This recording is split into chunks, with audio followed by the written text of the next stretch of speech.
So I've been fortunate enough to go viral continually with the kayaking business.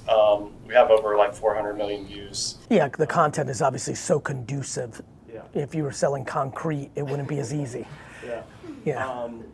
Part of the thought process, in my daily work is like, how do I convert more of that to actual business? By taking the content that's gone viral and slightly tweaking it and making it the collateral that you advertise against. Okay. Let me say that one more time for everyone. The greatest thing about organic social right now is the algorithms are not based anymore on what they used to be, which is like your followers. It's now based on the content. So social for the first 15 years was more about like email marketing. Build a list, market to it, get a percentage of them to do stuff. Over the last 2 years, we are fully in the process of the TikTokification of all social. Kind of why I invested in Tumblr. I invested in Facebook and Twitter for the email thing. I invested in Tumblr for the content thing, meaning the social graph used to be based on your social network. Now social media could actually be called interest media because it's based on the interest graph. The Shed could have 19 followers on LinkedIn tomorrow and decide it wants to go, and the first post could get 1 million views if the post itself was good.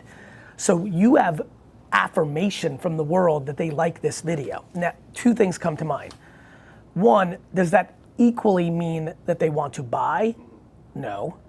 And then 2, that part you can't control. The part you can control is say, okay, this video got 4 million views organically on Instagram, TikTok, YouTube Shorts. Let me now retake that video and make it much more hard hitting. I'm gonna put a banner at the bottom that says, order now, discount this, let me change the copy. So taking the viral creative and turning it into an ad.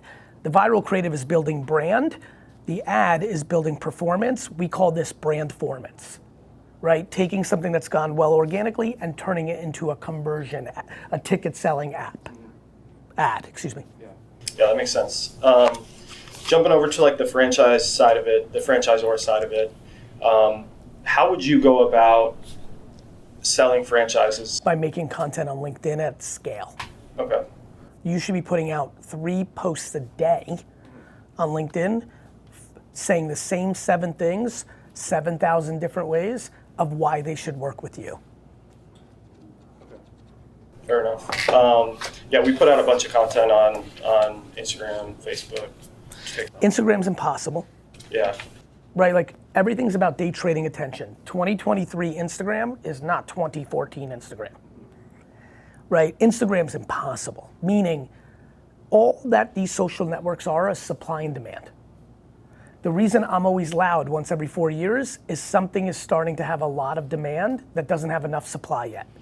Enough of you have been in my circles of content consumption that all of you can probably remember 4 years ago. I'm like TikTok, TikTok, TikTok, and I mean everyone across the board is sad that they didn't listen to me. Even if they did it, they didn't do it I didn't do it as hard as I thought I wanted to. As I wanted to. It's like this almost unachievable game. Every time, I remember promising myself after Instagram that the next Instagram, that I was gonna actually go 100%. Not 99, I was gonna stop. I was gonna let them all run the agency for a year. I am gonna go 100%. I literally see TikTok when it's Musically, when we were fucking in Park Avenue. Yeah. I'm like, I got it. And I went like 49%.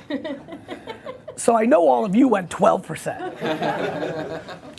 So it's because it's supply and demand, I apologize. It's like real estate. Like when TikTok popped, that was like Malibu popping 100 years ago, and like, do you want to buy beachfront property? Because by the time you get to Instagram today is like buying, you're not even in Malibu anymore. That's how far out it's so mature. What happens is more people, today, more content will be produced for Instagram than any day in the history of Instagram. However, in the last 4 years, 20 to 40% of that attention has gone onto TikTok.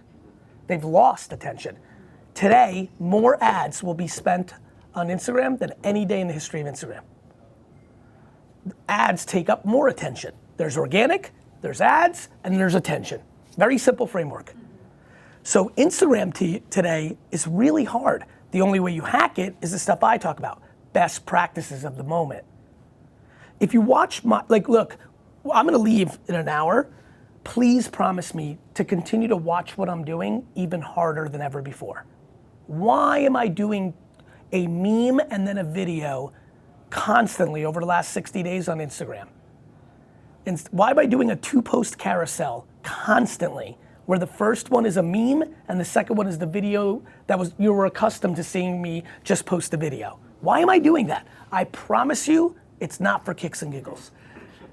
It's what is now working of this moment. That can give you the most upside when it's, it's like if you're the best player in your 6th grade football team, that's good.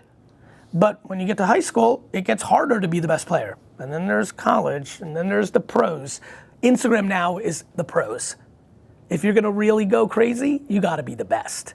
Whereas other platforms, you could still be 6th, you know what I mean? LinkedIn, first of all, don't forget who's on LinkedIn, why they're on LinkedIn and what they're doing in there. They're looking for business opportunities.